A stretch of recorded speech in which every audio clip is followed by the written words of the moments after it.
the news media? Rebel's the only one here. Where are the rest of them? Where's Global? Where's CBC? These are Canadian kids being trafficked, missing. Where are you? No more tyranny! No more tyranny! Stop human trafficking! Save our children! I cannot stand anti-Semitism, the erasure of Indigenous, missing and murdered Indigenous women in my community. I cannot tolerate transphobia in my community. I cannot tolerate foolishness in my community. You would think that both social justice Karens and freedom-saving Freds could stand together in unity when it comes to an anti-human trafficking protest, right? Think again, my friends.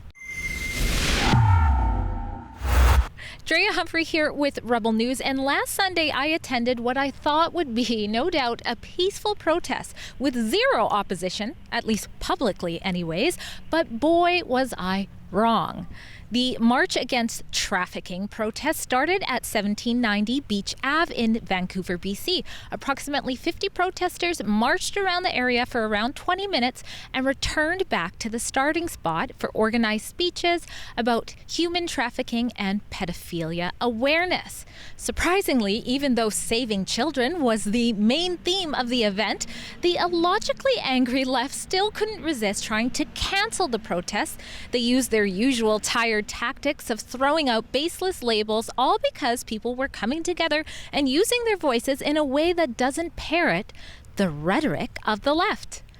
Take this guy here for an example. He saw it fit to interrupt one of the speakers named V and kick down a protest sign about missing children. Who does that?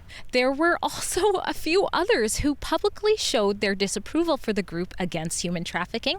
I can't even believe I just said that sentence, but it's true. One woman, however, topped the cake as far as aggressive and emotionally charged behavior goes. Meet Karen and her social justice puppy.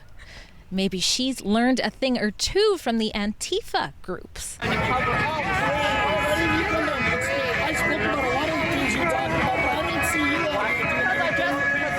Woke me up in my bedroom, I had to get ready and do my hair, and I heard the transphobic the anti-Semitic I heard transphobic I heard people and I heard now that we'll talk to you on that. Right, Dennis? It was transphobic. The speaker was transphobic.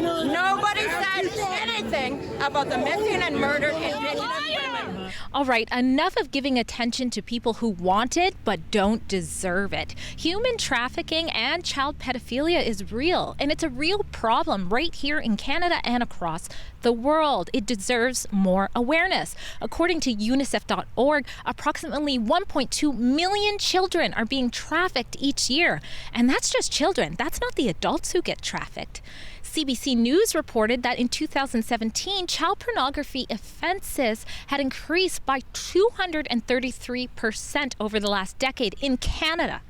Maybe if our Prime Minister, Justin Trudeau, would take such matters more seriously instead of defunding federal aid for organizations that help those who have been enslaved for sex trafficking, then maybe citizens wouldn't protest against protests like this. Now, let's hear from those who were advocating on behalf of the victims and against human trafficking and pedophilia, and also the passerbys who were watching. Save our children!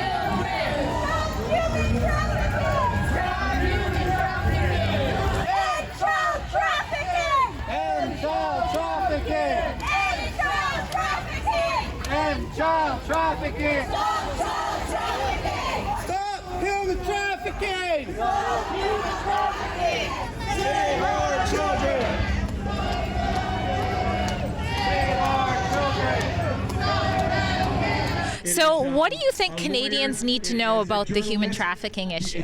Well, I think the first thing that people need to know is that it exists. I think a lot of people are completely unaware of how big this problem is. I had no idea until a few months ago child sex trafficking was as bad as it is. I'm a grandmother.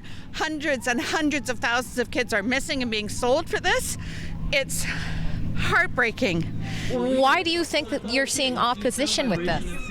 Well, I'm really glad you guys exist and there's more media like this coming forward, because unfortunately, a lot of these very wealthy corporations and people who own the media are actually involved in this child sex trafficking, or what I call child rape trafficking. And based on imagery of child sexual abuse, I think it's just kind of epidemic proportions, and that's something that you don't hear about very much. So I think that it's good that people are bringing attention to it. My big concern is the MSM is not covering these events, and to me, I'm finding that to be a little concerning, because this is happening in Canada. It's happening in front of our eyes.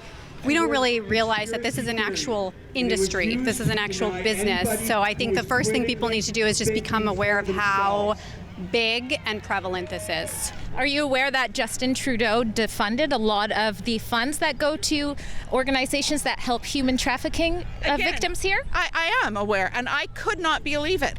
I actually couldn't believe it, that you would defund that, where parents have lost their kids, they've been kidnapped and gone missing. And this horrifying crime is going on? No. He defunded a large proportion of their funds that they get, and one even had to close down after that. That chap. So what would you say to him about that? Well, when I heard that, I guess I would want to know why. I mean, this is such a prevalent problem here. Anybody that wants to pull funding to end human trafficking, anything to pull funding that helps our children has to be stopped. These are organizations that need more funding. That's the only way we're going to stop it. Some of the people that are, I guess, procurers of this industry are not the obvious, big, bad, scary-looking wolf. They are people in high levels of business and entertainment and government. So when you've got a government that is taking funding away from that, I would question that, and I would want to know why. Why is that being done? Where's the news media? Rebel's the only one here. Where are the rest of them? Where's Global? Where's CBC? These are Canadian kids being trafficked, missing. Where are you? No more tyranny! No more tyranny!